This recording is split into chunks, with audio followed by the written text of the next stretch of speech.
I'm gonna re Okay, I'm gonna record it so that I can post it for people who are not there. They can always go back to it. So basically, last week we tackled purpose. We talked about how we exist for God, how our life has to be guided through and for purpose, maybe our own purpose as individual, like we all have a purpose as an individual, but there is a bigger plan, there is a bigger scheme, that's God's plan. Um, and so everything that is given to us, every gift, every talent, anything that we do, anything that we are able to create or give to the world is something that is meant to be used for God's purpose, right? And we talked about how finding your career as a person was very different from finding your purpose because you could be an accountant and your purpose is you're called to go and serve in church as a singer, for example. I was as a worship singer. Or maybe your purpose is since you're an accountant, maybe you're meant to help with the finances at church. If there is anything that you can help with, share your talent with the church and help build the house of God. So that those are the things we talked about last week. And we also talked about um, the fact that everything that we experience in life is going to shape our art. Everything that we go through, everything that um, is going to happen to us, or anything that God allows to happen to us, is going to help us in our heart, in our art, that was last week. And today, what I wanted to talk about was purpose again. We are going to talk about purpose again, but I wanted us to talk about purpose um, as something individual. Like we talked about two kind of purposes.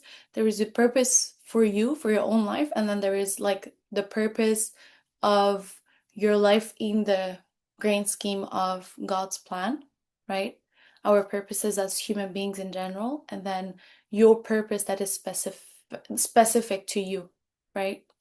So, last week when we were doing our, because I gave some verses, right? Some verses, and there is this verse that we read that was Ephesians 1 verse 11, that says, "In him we were all chosen, having been predestined according to the plan of him who works everything in conformity with the purpose of his will," right? So when we read that verse, something that I like to remind myself is that my creativity, my gift, my talent is something that is crafted perfectly for me, right? It is something that reflects who I am, that helps me um, in the way that I experience life, in the way that I show up in the world, in the way that I, I'm just there.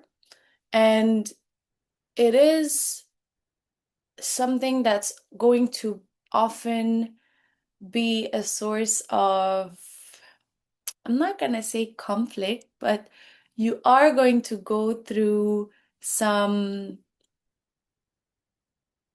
indecision when it comes to people in your life, right? What do I mean by that? Is that when when you were being created, when you were being given everything that you're given, God did not tell anyone else about the reasons why He created you the way He created you. And God did not explain to anyone else why you have the gifts you have, why you have the talents you have, and why He made you go through all the things you've went through. Again, we said that our experiences shape us, shape our heart, our art. But when God was letting you go through those experiences, He didn't ask anyone. if you could go through that. He didn't tell anyone about the things you went through. He didn't tell anyone about the struggles you would face and everything. So there are going to be moments in your journey where you're going to feel like this is my way of experiencing the world. This is my way of viewing things, but people don't understand it and people don't value it and people don't see, I don't see eye to eye with certain people, right? So whenever you are doing something, you have to remember that God made you in a specific way because He needed you to be different from the other people. In the sense of, I'm not the only person who can write, right? And I'm not the only person who has a blog. I'm not the only person who write captions on Instagram. I'm not the only person who can do poetry, but I'm the only person who can do the things I do like I do them, right? I'm the only person that has the specific people that I have to touch in the way that I have to touch them, right? In the sense that in the verse it says that God predestined you according to his plan, right? So it means that there is an amount of people that you're supposed to meet in your life. There is an amount of people that you're supposed to help in your life, and there is an amount of encounters that you have to have, right?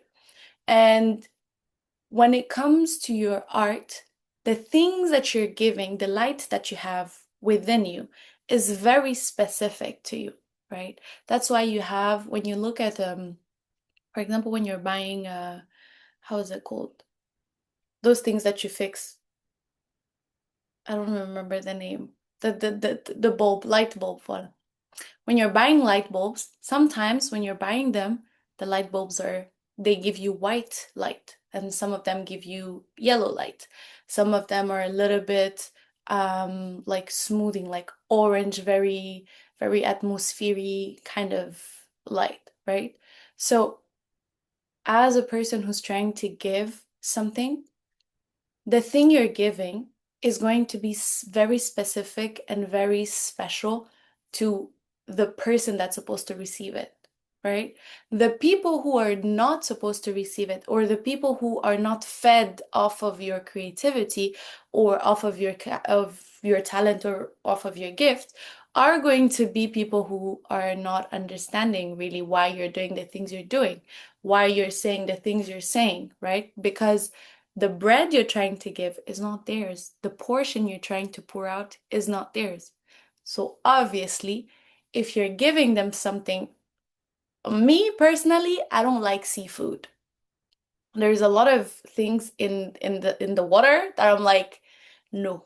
If it's on earth, I'll eat it. If it's in the water, leave it in the water. God put it there for a reason, right? But it's not because I personally don't like seafood that if I go somewhere and they give seafood to someone else, I'm gonna be like, no, you shouldn't eat that because it's disgusting. No, my preferences for food is very specific to me. So I shouldn't tell someone else, don't get that because I don't like it, right? If my friend is with me and uh they want to eat seafood, then I'll be like, you know what? I don't like it, but you go ahead and eat seafood because maybe that's your favorite dish in the whole world, and I'm no one to tell you don't eat it, right? So whenever it's with gifts and talents and purpose for your life, there are things that God gave you that are specific to you, that are very um they're meant to be given to someone else, right? And when you allow someone that was not there when you had that conversation with God to tell you, you shouldn't do this, you shouldn't do that, because they do not understand your creativity, then you're allowing them to take something from you that wasn't theirs in the first place, right? It's like me telling my friend, because I don't like seafood, you shouldn't eat seafood. Because I find seafood to be this and that and that, you should not eat that, right? We agree that would be like it would be unfair and it wouldn't be normal to tell someone like don't uh don't eat something because I don't like it, right? So as creative beings, that's a very important point. When you are learning about purpose, when you are learning about being in peace with who you are, with who God made you to be, with who God created you, you have to understand that your creativity is going to be tied to your purpose in a very specific way.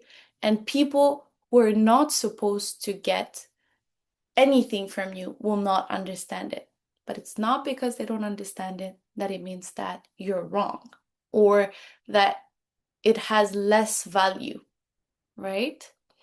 Um, there is a there is the verse in Ephesians. It's Ephesians 2, verse 10, that says that for we are God's handiwork, created in Christ Jesus to do good works, with which God prepared in advance for us to do. I really like that verses because it reminded me when I was preparing this workshop, it reminded me of the story. There's a story people like to tell me about like a monkey talking to a fish, and like they're the it's basically a saying where it's like a monkey, no, a fish should not judge a monkey for its ability to swim because the monkey was not supposed to swim in the first place and something like that. I don't remember the exact saying, but when I was reading that verse, Ephesians 2, verse 10, it made me think about that. And that's when I was like, a monkey doesn't spend time explaining to a fish that climbing trees is better than swimming, right? Because a monkey is like a monkey's purpose as an individual is to climb trees. A fish's purpose as an individual is to swim in the water, right? You're never going to see like a monkey sitting down near the river and trying to talk to fishes about how good it is to climb trees better than swimming because it's just not gonna work, right? First of all, I feel like we're the only living thing that has the audacity to go and tell people what they should do. So a monkey would never even have the audacity to go and talk to fishes because he mind his business. But as human beings, we like to mind other people businesses. So that's why we go and tell them, don't go and swim, climb the tree with me. Don't go and do this with me. So that was something that was making me laugh a lot because it's a very visual representation of what that Ephesians 2 meant for me. Because when you understand purpose and the two dimensions of purpose, like there is your purpose as a human being, as an individual, there's your purpose as a whole, as like a part of the body of Christ, right? When you understand that, then it makes so much more sense. Um, and it gives you, I feel like it gives you more confidence. It gave me more confidence in what I was doing because that's when I actually learned that, you know what I'm doing, it doesn't actually have to look like the other, like what other people are doing. Because I used to have those Instagram channels that I would follow and I would love their content. And in my head, I was like, oh my God, if the videos are not as good as theirs, if the videos are not as like perfect as their videos, then I'm not posting it, then I'm not putting it out there. And it's actually by letting go of that mindset, first of all, and by starting to understand that actually, you know, the thing we said in the very first sessions that your art comes from the very deep corner of your being. And sometimes it takes God's brokenness to go and reach that place. Well, when you understand purpose for yourself, you understand that everybody has their own corner, right? Everyone has their own place that they have to go to. Everyone has their own deepness that they have to uncover and discover. And once that's done, that's when actually you get to create in a more authentic and in a more like you're more free with what you create because you understand that it has value just because it exists. It doesn't need to be liked by everyone. It doesn't need to be grand. It doesn't need to be amazing. It has value just because it exists, right? That's how you get the confidence to start putting yourself out there. That's how you get the confidence to start really um being you and reflecting, right? Reflecting light because you understand that as small as my light is, as weird and maybe has a different color than other people, as weird as it may be, my light is like still matters because it's still a light, right? That nobody else's has. And if God gave me that, it's because there is someone out there that needs that light, not anyone else's heart, not anyone else's light, but yours, right? Are we good up until now? I haven't lost anyone, right? You can do a little like this. Yes, good. Amazing. All right. So once you understand that, it brings us to the second part of mm, our workshop, which is a part where if I were to describe you what I want you to get from this part we're gonna tackle is not everyone is gonna get it. And that's okay because you are not everyone's cup of tea, right? So I have two verses. The first one is going to be Colossians 3 from 23 to 24. That passage, it teaches you that every work that you do is meaningful, right? The verses says that whatever you do, work at it with all your heart as working for the Lord, not for human masters, since you know that you will receive an inheritance from the Lord as a reward. That's the first passage. And the second one is Philippians 2, verse 13. It reminds you that you're not alone in this journey, okay? And it says that for it is God who works in you to will and to act in order to fulfill his good purpose, right? What I love about those two verses is that when I was doing my Bible study on them, the thing that really struck me was that God said, whatever you do, work at it with all your heart, right? It's not important that you work on something and it gets recognition and you get famous and it gets whatever, you know? There are so many people who do things on a daily basis just for the sake of doing it, just for the sake of giving, just for the sake of loving.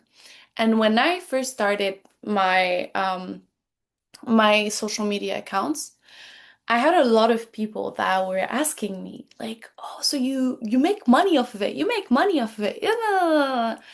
And to me that question was always very funny because when someone asked me that, I automatically felt like, so for you to do something, it has to has an outcome that's like materialistic and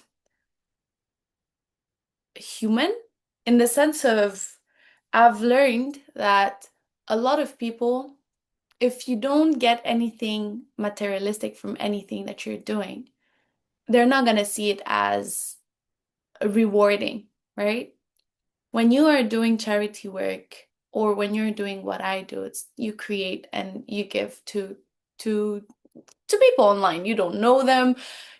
they're there, they message you, they talk to you about their problems, you listen to them, you give them the time, you encourage them and everything. People don't understand that I can reply to them. I feel very fulfilled with getting things in my heart, right? Like I will go to sleep and I will feel so happy and I'll feel so content and I'll feel so blessed to know that someone felt like I listened to them today. To know that someone had a question and they felt like they were alone in a situation, and I gave them reassurance that, you're not alone, you're okay, and it is fine to go through whatever you're going through, right? So that is why I've never, even when I don't necessarily get financial gain from anything that I do, I always put all my heart in what I do because I know that I'm giving out of a place of I'm taking it from God and I'm giving it to other people. It's not, you guys are not taking anything away from me. You guys are not taking any it's not killing me to do it, right? Because I'm also gaining um personal like treasures, right? The treasures in the heart. I'm gaining them and I can feel it. I can feel that the more I give up to people without necessarily thinking that there is something that's gonna be gained from it. I could gain something from it. I'm not gonna say, oh no, I don't want it. If you want to give me money, it's fine. But that's not gonna be the primary source of my motivation, and that's not gonna be the thing that fuels me, and that's not gonna be the whole point of my work and what I do, right? So when you have people like that do not understand that point, when they don't see eye to eye with you, I had someone that's very close to me, that's literally family, telling me that, whatever you're doing, I don't see the point of it because you're not making money off of it. Like you're not making a living off of it. And I was like, I can understand what it is coming from. But it's not because I understand where it's coming from that it has to become my reality. Your reality, your way of seeing life and your experiences makes you see what I do in that light. But that's not how I see it. That's not what it does to me. That's not the fulfillment I get from it, right? And when I did that, I was setting a boundary in like, not everyone is gonna get what you're doing, but it's fine. Because as long as you know the purpose, as long as you are the one who is freely, fully giving all your heart to something, then it's fine what other people think you're gaining out of it or not, right? Because again, I always like to tell people that if God wanted to make us all arms, like in the like as the body of Christ, we're all different parts, right? You have the hands, you have the feet, you have the knees, you have the head, you have the shoulders, you have the knuckles, everything. As a part of the body of Christ, I don't necessarily need for the feet to understand that as a hand, I'm doing what I'm doing. If I'm a hand in the body of Christ and you're a shoulder and you're telling me that I'm doing, I don't know what, like that what I'm doing doesn't make sense, it would be very, it would be wasting my time to try and explain to you that a hand does what a hand does and a shoulder does what a shoulder does, right? And God did not want us to be the same, all of us. He didn't want us to be similar, because if it was that, he would have just created us all like fingers. He would have made us all feet, or he would have made us all shoulders and whatever. The diversity is what makes the body of Christ its richest, right? And when you understand that, you gain more confidence and you're more steady in your purpose, right? Just like that parable of how was it was it reed branches that they go with the flow of the breeze, but then if you're a tree, you're steady and strong because you have roots that goes deeper. So when you understand, I need to find the verse. I don't remember. I don't know if anyone of you can help me find the verse. But if you're grounded in your identity, as we saw last week, when you are grounded in your identity, when you know who you are, and when you know your value, you know your purpose, you're very aware of your purpose, right? As a child of God and as a person um, on earth, then you know that you shouldn't get frustrated when people don't get it because it just means it wasn't it wasn't meant for them, right? So it's very I mean it's a very hard exercise to do because it also took me a long time to separate other people's point of view and experiences of life with their opinion on what I did and my own knowledge of what I was doing and my purpose, right? Because again, if someone is trying to give you feedback, obviously you're going to take the feedback. If someone is trying to help you do the things you do better, you're always going to take the help. That, it's not really important. The thing is when people are trying to give less value to the thing you value the most, that's when you have to be very careful because it's not because someone doesn't get something that it becomes less valuable to you, or maybe it just means that they will never get the value of what you're trying to give. Okay. I'm gonna read a little bit of your comments before going to the next point. Mac asked, what's the source? The source is God. When you're taking things from God and giving it to people, it doesn't feel as draining because you're not taking from yourself. You're only giving what you have been given, right? So the source of it all is always going to be God. And when you're taking from God, when you're going and asking God to give you, it's actually not you who's giving, it's God who's giving through you, right? It's different. Don't you think that doing something for emotional satisfaction is somehow selfish as well? Just asking. Um, Not really. It's not emotional satisfaction, but I would call it, that's the thing, is like when you're walking in purpose, you are going to get contentment. It's not that it's selfish, but it's a feeling you get when you know you're doing the right thing. When you are working on something that you truly believe in and something that you're really meant to work on, you are going to get satisfaction. And it's not selfish because it's not that you were looking for satisfaction. You were looking to get the job done, right? Satisfaction is just a result. It's not the end goal. It's a result of the things that you've been doing. So for example, for me, I started to do social media because I felt like I needed an outlet. Okay. And as I went on in my journey with God, I realized, oh, actually, I switched my mindset and it became me doing things because I realized that people actually needed that to heal. People actually needed the things that I was writing to heal. So I started writing for them, but I wasn't getting anything from it, or I wasn't doing it because I was like, oh, I need to feel better about myself because I was already okay with being the child of God, and that was enough for me. So I didn't need validation from human beings, right? So if you're doing it from a perspective of selfishness, you are going to do everything with having in mind that, oh, I have to get something from people. But I wasn't looking for to get something from people. On the contrary, I was looking forward to giving things to people, right? Because I felt like God was giving me things, God was giving me light. That's even the whole point of the Enlighteners.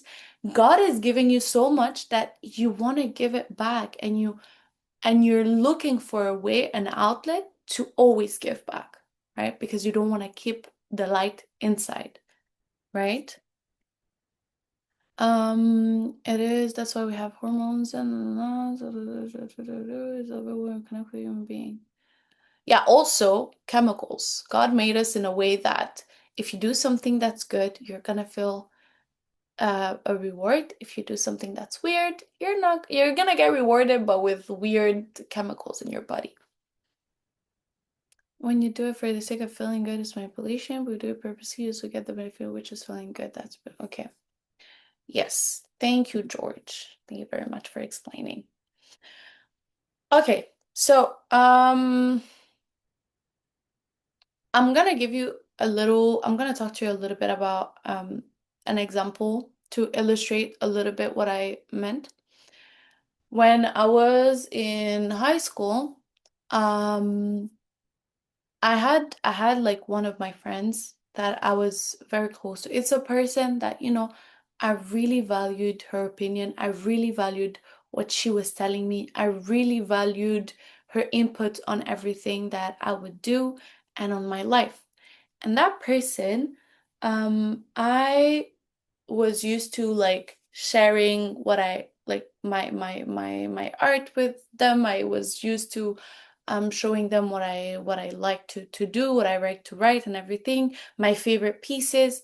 And there's this one day the person looks at me and she's like, um, I really think you should stop writing because writing, it feels a little bit like when you're writing, you're kind of like putting your problems like behind. It's basically I'm trying to escape my problems.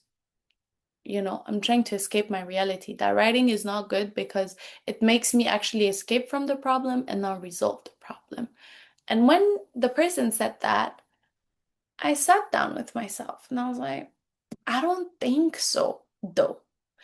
But because I was like, this person is close to me, this person knows me, this person loves me, they want the best for me, blah, blah, blah, blah, blah, blah. I should listen to them. I listened to them and I stopped writing. And I spent a year and a half and I wasn't writing anything.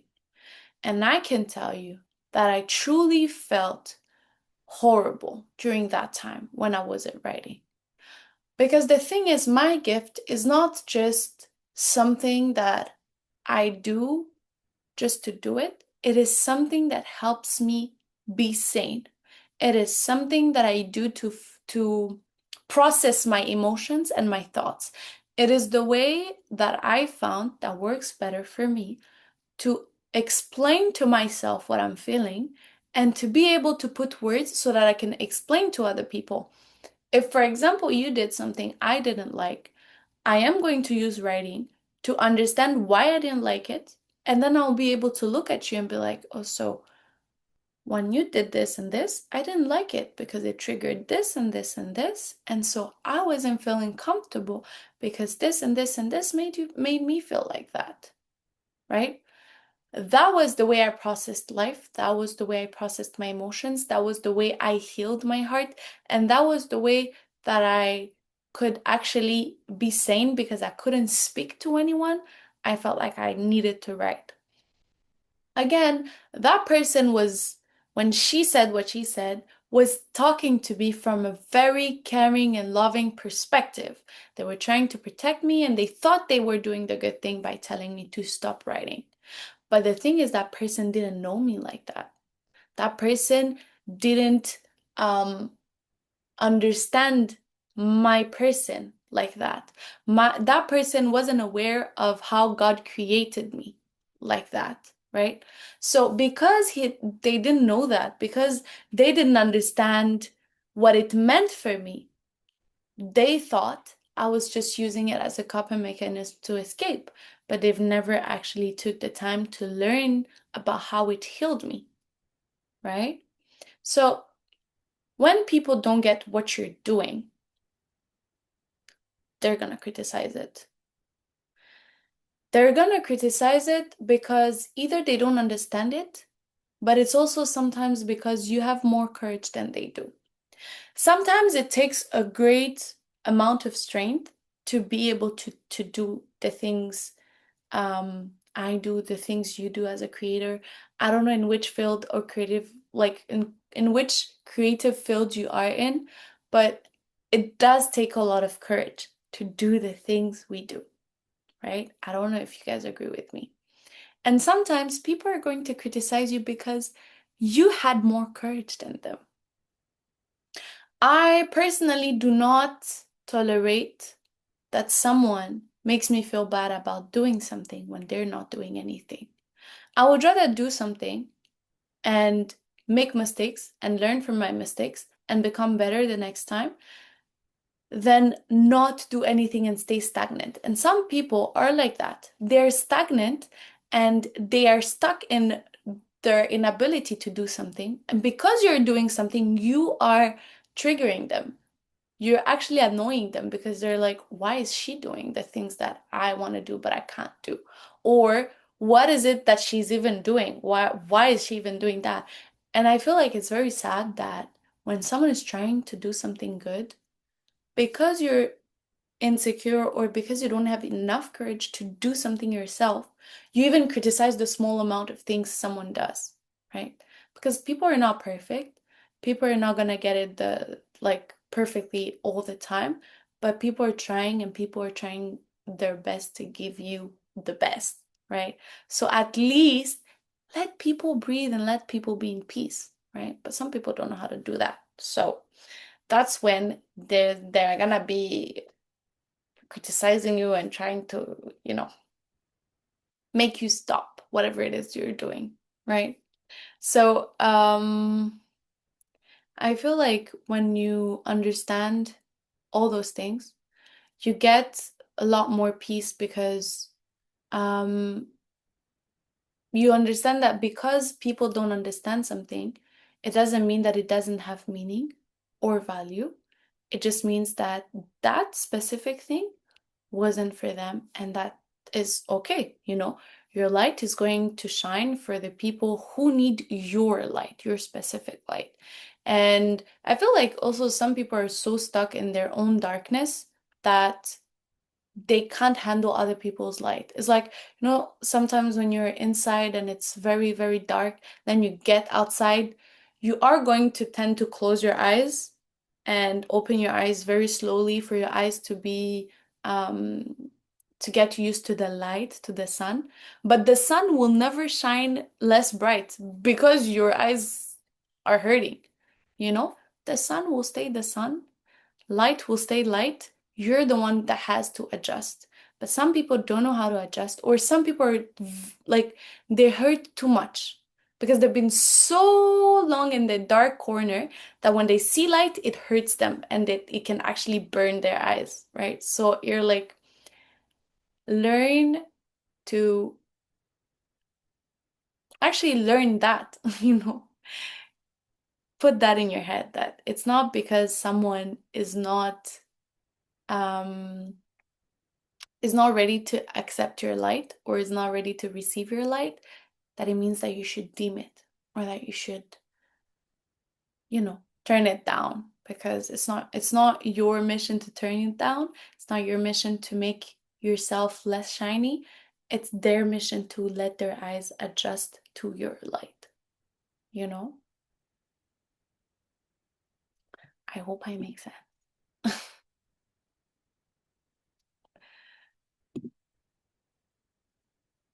So, for today's exercise, I want you to go reflect. I don't know if you guys, for those of you who were there last week, I don't know if some of you wants to share maybe a little bit of their answers on the exercises we had. Um, on the exercises we had, I know Patrick, you said you weren't there, but we had an exercise last week, and it was basically a bunch of questions where I asked people questions. There were 5 questions. I don't know if you guys remember them. I'm going to put them in the chat. It's my first time here. Okay, no problem, George. If it's your first time here, I'm just going to put the questions here. And so you guys can have them. And If ever some of you were there last week, it would be very good if you could share a little from what you gained from last week. And then we can go on with the exercise of this week. Is there anyone who maybe want to share? I know Mac was there, but Mac shared already. He shared a lot, actually. It was really good. Isaac as well. Yeah, Charles, you can go on. Everyone. Yeah, I think I would answer two questions. After the last week's meeting, I went and did some thinking regarding the questions. The questions are quite deep, and I think for some of us it takes it takes some analyzing, some like sitting still for a while to really understand, or at least to get the answers out, especially if you don't just want to answer any answer. So I'll start with the first question, which is, do you actually believe that God made no mistakes creating you the way you did, or the way he did? So for this, I'm going to talk about two areas, um, the physical area and then my behavioral area. Those are the two areas I want to talk about because I think I'll just limit it to those two, so I don't talk for too long. So first, I don't think God made any mistake, obviously. And for physically, I I don't know. I think even before I became a Christian, like right from when I was really young, I don't know if it's the way I was raised. I always had this this lack of what would I call it? Wanting more as regarding, let's say, physically, the way I am physically. And I'm not sure why. I would like to attribute it to the way I was raised because I think my parents did a very good job.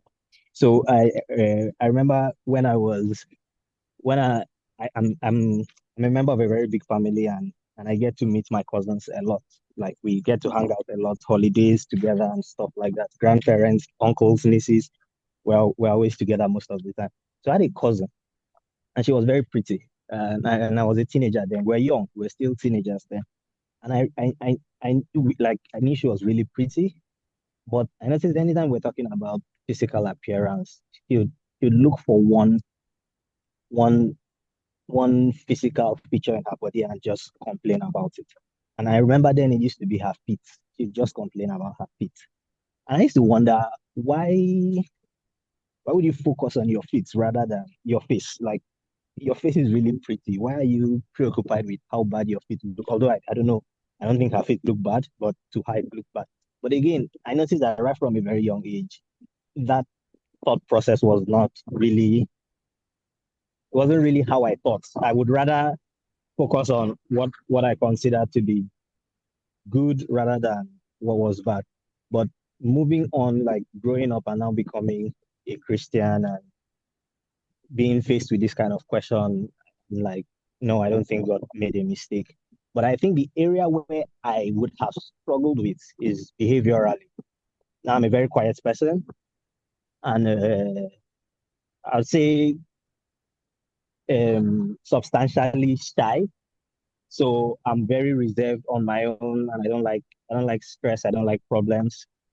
But then uh, it's easy to see how should I say, how that can hold you back because people that are usually more outgoing can really be like can really get things easily. They can really speak up and get. But one thing that happened for me growing up was that again, coming from a big family, I grew up with a cousin. Like I had a cousin that lived with me. We're the same age. He lost his dad when he was 3, so he basically moved in with us, and we grew up together as brothers. And he was the direct opposite of me. Everything I am not is who he is, and everything he is not is who I am. He's loud, he's aggressive, he likes to be the center of attraction, he's so is everything. He just wants to be everywhere. And I think having him in my life made me see what it was like to not be me. In the sense that I saw him, like, this saying, they say the grass looks greener on the other side. The Mm. thing was that the other side was right there with me. So I could really see the other side very You could well. see how green it And was. I You're got looking at it. to realize very early that, sorry? At you were seeing how green it was. You were looking at it. Yes, I was seeing how green it was, but again, I could also see that greener grasses come with a different set of responsibilities. So I could see where he was better and I could see where he was worse. Mm. And I could also like look at my own life and see where I was better and see where I was worse. So where I was worse. So it was easy to understand that we were different for different reasons. Like I had like there was a purpose I was supposed to achieve that is different from the purpose he was supposed to achieve. So when we get to where he excels.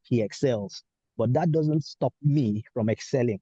You understand? And so that made me realize really fast that because I'm not like that doesn't mean there's something wrong with me. And I think there was an example you gave last week where you said you as a person wanted to be more quiet. He didn't like being loud. He wanted to be more reserved. And not long after, when someone else was speaking, they said that they were quiet and wanted to be loud. And I think because both of you were just seeing the greener grass. You understand? You were looking at yourself and comparing it, but you were not close enough to somebody that was loud to know that okay, this loud person has his own, or somebody that was quiet. And so this quiet person has his own journey and his own um, purpose to fulfill. That's why the person is different. But for me, like I said, my cousin was right there, and I think that also not only did it make me understand that um, growing up together did some like changed my perspective on life a lot because till now we're very close and we have like the uttermost respect for each other and we went to the same schools. We were always together. And every time people will always be like, you are so different. People are so different. How are you people so different? He doesn't even look like your cousin. He doesn't even behave like, and even down to your physical appearances, like we were the exact opposite. And I don't know why, but again, like I said, it really made me see that that is not that is not bad. Mm. And I myself too am not bad. Like so I got very very used to liking myself and also understanding that people that are like that too are also wrong. Because I also notice that some people that are comfortable with themselves tend to think that other people that are different are wrong. But I got to realize that there are a lot of areas where he excels that I don't, and then there are a lot of areas where I excel that he doesn't. And I think that also helped me with getting to realize that yes, God didn't make a mistake in making me the way I am and making him the way he is. And then the next question I would like to answer is what are you here for from God's perspective? Okay. So what I'm here for, I don't think I can like say exactly. Well, I'm not entirely sure of the context of the question, but I just try to answer it to the best of my ability. And why I'm answering this question is because I've had a past experience, which is basically the story I'll be telling now, Mm. which gives me, or at least gives me an insight. So, um, at some point in my life, I made a very huge shift. Like I changed cities. I moved from one city to another city, and it was almost like a reset. Like I was starting my life all over again. And this shift was, I believed it was a directive from God. So I believed I was obeying God by making this shift. And so when I moved to the new city, settled down, I had to do what I felt was necessary, which was go back to God and be like, okay, now I'm here. What am I supposed to do? Like, why have you brought me here? And it was quite scary. It was crazy, like starting your life from scratch. basically. And so I had this conversation and I said, okay, so what am I here for? What am I supposed to do? And God is like, okay, so what are you comfortable with doing? What do you know how to do? What do you think I made you to do? Like looking inside basically and say, and I'm looking and okay, yes, I'm an artist. And it's like, okay, fine, fair enough. And I've always known I'm an artist right from when I was a young age. It's obviously something that if you are, you know you are one of the best what do you call it, drawers in your class. You understand? You stand out very easily. And I've always known that it's one of the things I feel most comfortable doing. And then he asked me, why do you think you're an artist? And I'm like, because I can draw. And then he drops one of the biggest shockers of my life. He says, you're not an artist because you can draw. You can draw because you're an artist. And that little distinction changed my entire perspective. So the conversation went on, and I would just jump to what was the conclusion. There are certain characteristics you have that makes you, for example, in this case, good at drawing, or in my case, good at drawing. There are certain characteristics. One would be attention to detail. If you were to ask somebody who couldn't draw to draw a hand, he would be focused on, let's say, for example, the fingers, the elbow, the forearm. Those are the things you'll be looking at. If you ask me to draw a hand, I'll be looking Okay, at the as hair. someone as I'll someone be who looking doesn't at know as someone who doesn't know how to draw, I focus on making straight lines.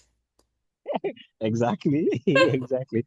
So I'm thinking, I'm looking at how does the light hit the hand? Where does the shadow go? My attention to detail is miles ahead of other people who are not artists. I have a very, very clear mental picture. Like I can literally close my eyes and see what I want. I'm having conversations with people. I'm working on projects, and they're like, "Oh, let's put this and this. Let's say maybe we are talking about colors. Let's put red and orange here." And I'm like, "It won't work." And they're like, "How do you know it won't work? We haven't tried it. Try it first." And I'm like, "Is it?" And I remember when I was much younger, I was like, "Is it that they are not seeing it? Because I'm seeing it in my head. Like it's as clear as it is." And we put it, and when we look at it, it's exactly what I saw in my head. But I realized not like it took a while, but I got to realize that this is a gift. This is something that other people don't have. At least other people who are not artists per se. And so I got to realize that these characteristics, and there are a good number of them, Mm, are not just only for people who can draw, people who write poetry. You have to have a way with words that maybe the average person doesn't have. That is the skill that makes you good at poetry. You understand? Or for example, someone like you now, which I believe you have a way with words, which makes you write and makes you do poetry. But again, the message from that conversation was that those skills do not only have to translate into drawing. It can translate into almost every other aspect of your life. And so that was the conversation I had. And I sat and looked at it. These are skills that could be translated into relationships. These are skills that could be used to run companies. These are skills that can be used to start or champion causes. These are skills that can be used to raise children. And this was when I realized that the direction for me would be to to move, or should I say, to champion the idea of pushing artistic skills into almost every other facet of life, not just only in artistic endeavors. And it tracks because when something is done skillfully, it is called an art. That's why you hear things like the art of war. Despite the fact that war is not an artistic endeavor. The art of sports, the art of dialogue. And I realized that yes, the skills are primarily to fulfill artistic endeavors, but I think that limiting it to just artistic endeavors is, at least for me, not for every other artist, but for me, it, it doesn't stop there. It's to take those skills and put them in other endeavors. mm, And and I think they provide a very unique perspective for me as an individual. And would I call it a unique niche where literally nobody is there or nobody is doing that. And I believe that that's what God has called me to do, to move these artistic skills, these specific artistic skills that have given me into other areas that are not just only artistic. And this has this has started in one way. So I have a blog that is called Subtle Arts, where I just write, not only me, I and my sisters. I have two younger sisters who are very, very passionate about writing. They are more passionate than I. So I don't even consider myself a writer, but they are. And so I thought, since they are still in school and they just finished secondary school, I thought I should start a blog where they have an opportunity to start posting their articles. And so I called it Subtle. It wasn't even only my idea because we all sat and spoke about it and we came up with the name Subtle Arts. And the idea is that we write about just life in general.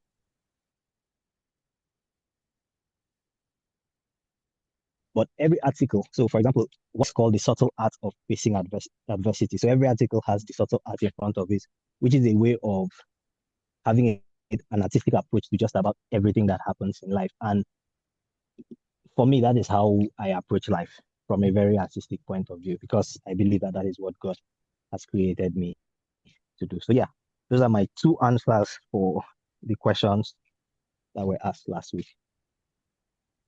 Thank you so much, Charles. Thank you for sharing with us and for answering. Mac is raising his hand, so I think he has something to say. I'm gonna give you the floor.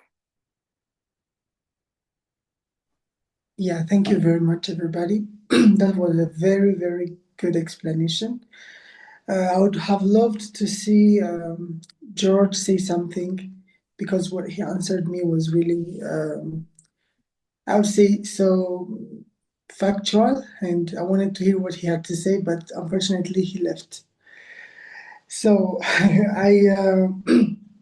while we were, you know, while I was listening, I was asking myself one of the biggest questions that challenge me. Like, I don't know if it has happened to you guys, but what's the difference between being successful, what we call successful, or having a successful life, um, and what's the difference between having a purpose as as a Christian and having a purpose just as a non-Christian, as a non-born again? Because if we try to follow, we have many talents. I have many gifts where I excel, and so does everyone. But I wanted to know your opinions on the definition of on the difference between having a successful life and living a life of purpose. Let me just give you an example. So I don't know if there's anyone from Nigeria here. If I'm not mistaken, there is a church that is named Redeemers, if I'm not mistaken, and it said that the founder of that church um, used to be a man who was very poor, and God had promised him that he would one day bless him and give him many members and stuff, everything, and satisfy his heart. But the father died without without seeing any of those. And after that, it said that he had preached one person, and it is that person who would then, go on and create this big church called Redeemer, I think. So, and now it's a very successful church, I think, in Nigeria or in some of the West African countries. And so my question is, many times I ask myself, was he successful in the eyes of men? It seems as if he was not successful, but was he successful? And if he was not successful, did he live a life of purpose? So does that mean that we can live a life of purpose and still not be successful? Kind of confusing, right? Yeah, but yeah, just want to hear your opinion. I have something in mind. I have some answers that I gave to myself, but I just wanted to hear what you guys would say about this. Well, I can respond first, and then if there is anyone who wants to say something about that, you guys are welcome to talk as well. Okay. Um, First of all, I want to do a differentiation between being successful. I love that you actually made the distinction. Being successful and living a life of purpose are two different things, because you can live a life of purpose. It For me, living a life of purpose, you can live a life of purpose and not be successful, just like you can be successful and not live in purpose at all. Those are two things that usually don't have anything related. Like, it's not because you have one that you have to have the second one, right? For example, I'm gonna give you back the example I gave at the beginning. If you are a very successful accountant, you're very good at accounting, that's your gift, that's what God gave you, you're good at accounting, right? And then you are successful in front of men, right? Because success is something that is man related. We created the notion of being successful, right? There is no such thing as being successful to God. You're either walking in purpose or you're not. There is not a thing of like you're a successful human beings between all my human beings. You know? It's, are you a good child? Are you a good representative of the kingdom of God or you're not? Those are that's the metrics that God used. Being successful is something that's solely related to human beings, being like um if there's gonna be a lot of things that people need to, a lot of boxes that they need to tickle, but that's gonna be based on you, right? For example, for some people, being successful means you have a big car, a big house, you live in a mansion, you have a lot of money and stuff like that. For some people, that's what success looks like. For other people, success can just be um, you have just a house, right? Because they grew up without that. So they're like, if I have a house, then I'm successful. For some people who grew up in a very like very poor or very unfavorized like environments, just the simple fact of having food on your table every day is called success. For example, my mom, she grew up in the she's Russian. So when she was born, it was still the URSS, right? So she was telling me that when she was a kid, they could eat meat once a month, for example, because that was the communist, that's how they lived. You couldn't buy things yourself and you didn't have money of your own. It was the country that was giving the same thing to everyone, right? So when my mom moved to Burundi and she started making her own money and like that, and she had, a home with my dad and everything, the fact that she was able to put, that's what she told me. She was like, the second I realized I could put butter on my bread every day, for me, that's when I knew that I had made it in life. So that was her view of successful, because she grew up in a way that made her see certain things as luxurious, right?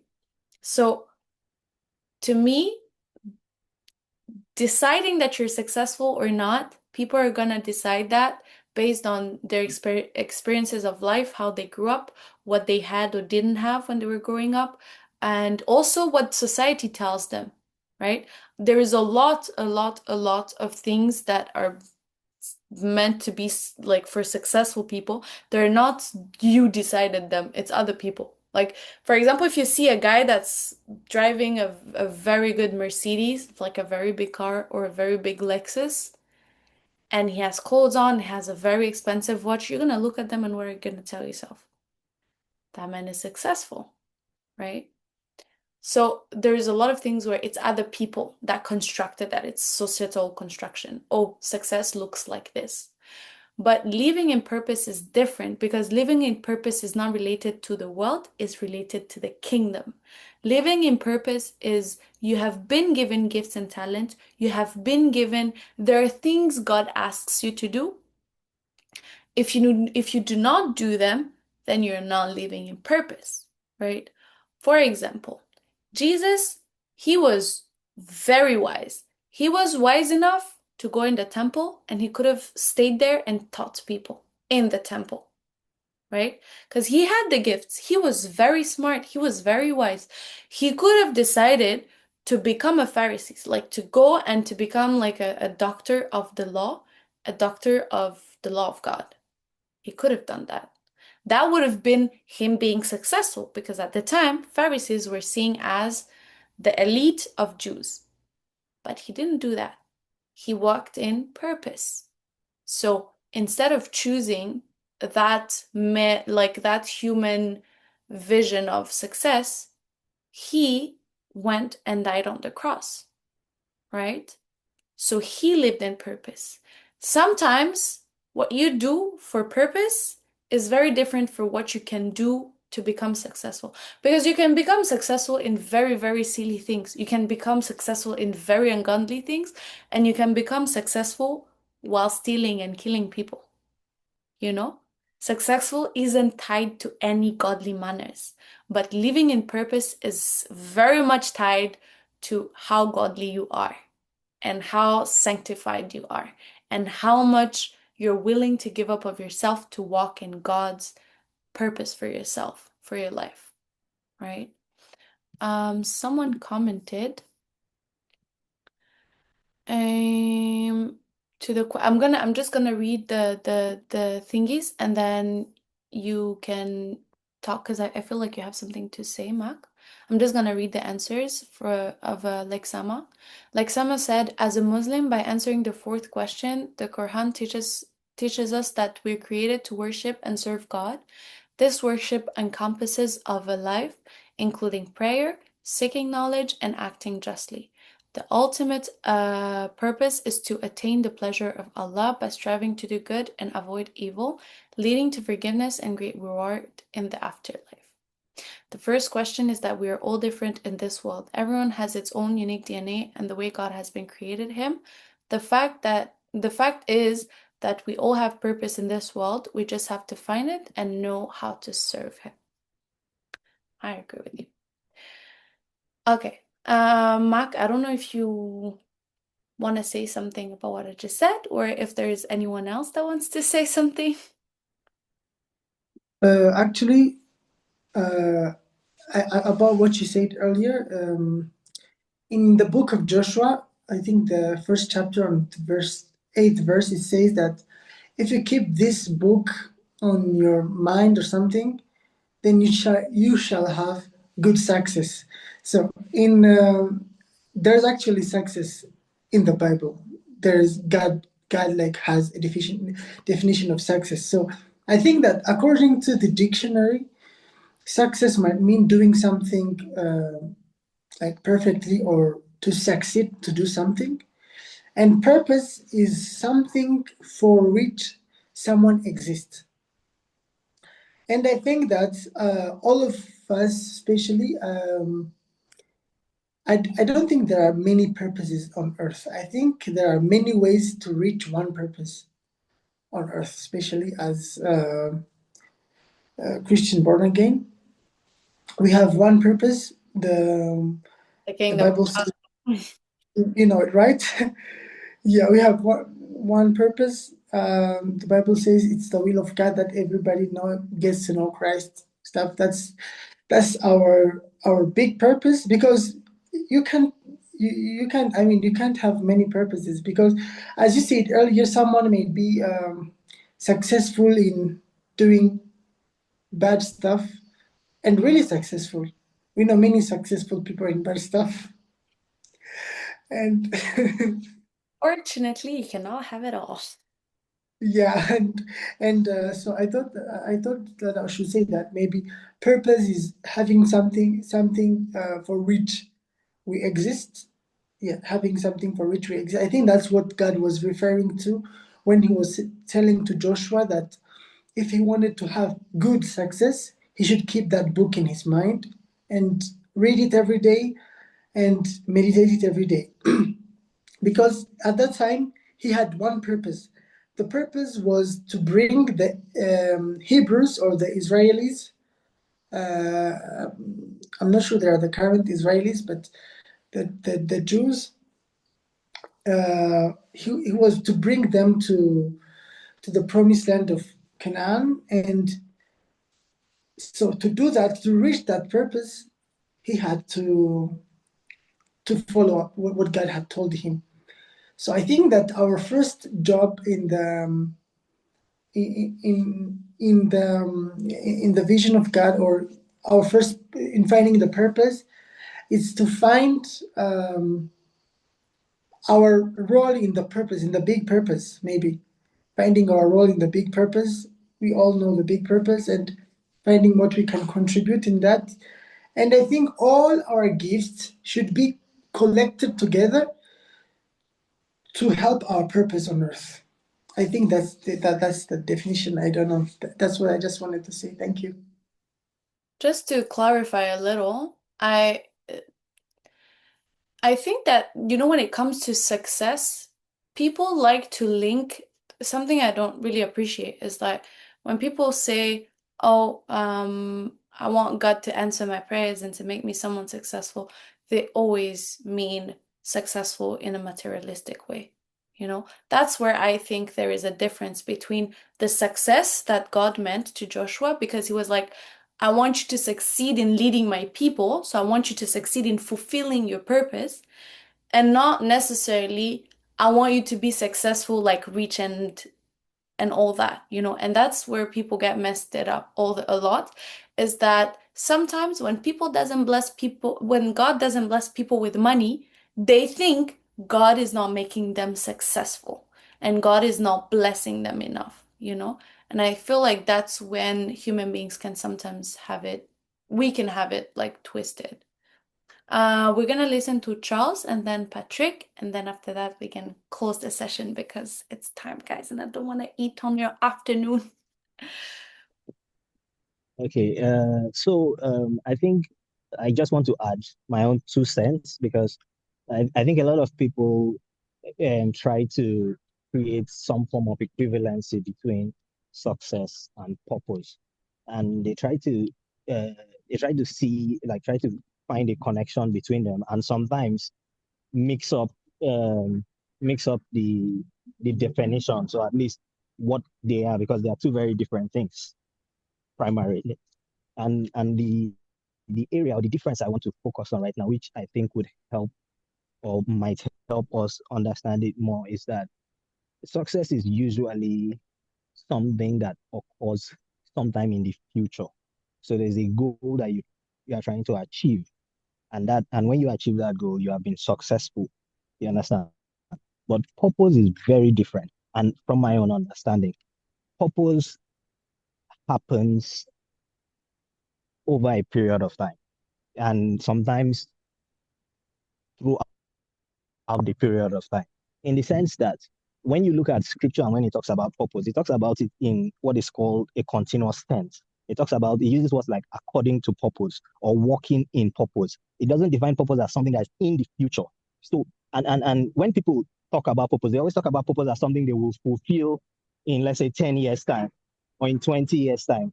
But I don't believe that that's the case. I believe we as Christians or as individuals fulfill purpose every day. The best way to achieve purpose in 10 years is to fulfill purpose today. If you wake up every day and you fulfill your purpose for that day, there is a good chance that in 10 years' time, you will have fulfilled the purpose for 10 years. And that's the difference between purpose and success. And one of the difference that makes us look at it from a very, very different perspective. You get to see that it's not something you are trying to get to. It's something you wake up every day to fulfill. Wake up every day. As a Christian, I believe that there is no purpose outside Christ. And every day I wake up, I find out what's my purpose for today, and I try to achieve it. And I try to walk in that purpose. And this is very clear in Psalm 23.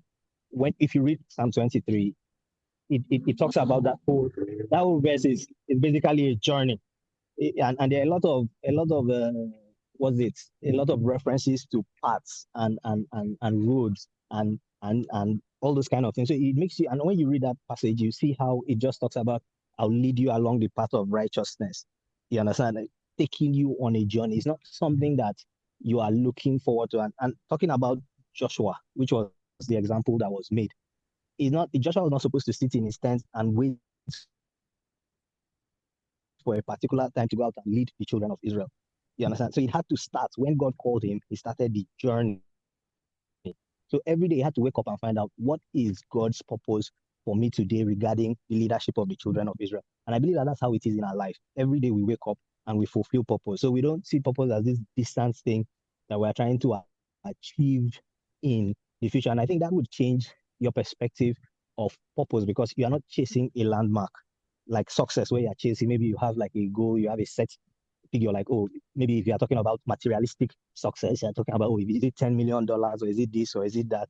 Or if you are looking at a particular, oh, is when I build this house or when I buy this car. Purpose is very different. Purpose is waking up every day and walking in accordance with what God has ordained you for. And I believe that that's the very clear difference. And it has no bearing on what I say financial this thing, or when I hit this or when I do that, is a real time thing. Like, it happens in real time. It happens as you are walking every day, every minute. You just walk in purpose. And that's why I think the Bible uses all these continuous tense when it's talking about purpose. It's talking about walking in. It doesn't say when you get to purpose. It talks about walking in purpose right now. Continues. It happens and it doesn't stop. You just keep, it's like a road you are walking on. The best way I would explain it is that purpose is the road and success is maybe a destination. And if you are talking about like success in your purpose, so success would be the destination where you are headed to, but purpose would be the road you take to get to, because you have to be on that road to get to where you are going to. So that's the distinction I make, and I think that at least that is how I understand.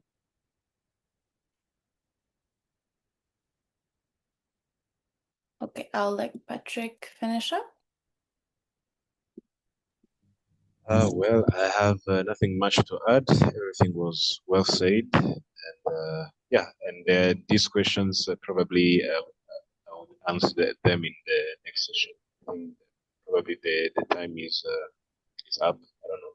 Yeah, but yeah, I agree with mostly everything that was said. It's okay. Anyways, we always do a little recap anyways, for before we start the new theme. Next week we'll tackle this again a little bit, and that way you'll be able to say what you wanted to say, if that's okay with you. I just wrote in the chat the exercise for next week though. I just put it in the chat. So we don't really have time to, usually that's what I do. I read you the exercise, I show you an example and everything, but today we don't have time. So I'll just let you either screenshot or copy paste it or anything, and you keep it. I'll also send you the exercise in the recap. So even if you don't have it, you still have it in the recap in the email. That's gonna be it for me today, guys. That's gonna be it for us. Thank you so much for attending. Thank you so much for participating. It really is a blessing to see that you guys are showing up every week and that you're there, that you're consistent, and that you're choosing to engage and participate. It really is a blessing. And again, reminder, this is a community, and a community wouldn't be anything if you guys weren't there and if you guys weren't participating. So thank you for making this a community, for engaging, for choosing to give time to spare time. Yeah, I hope I get to see you next week. For anyone that wasn't able to participate, I hope that you gather more courage next week and you can participate more. Take care of yourself, and yeah, see you next week. Bye, guys.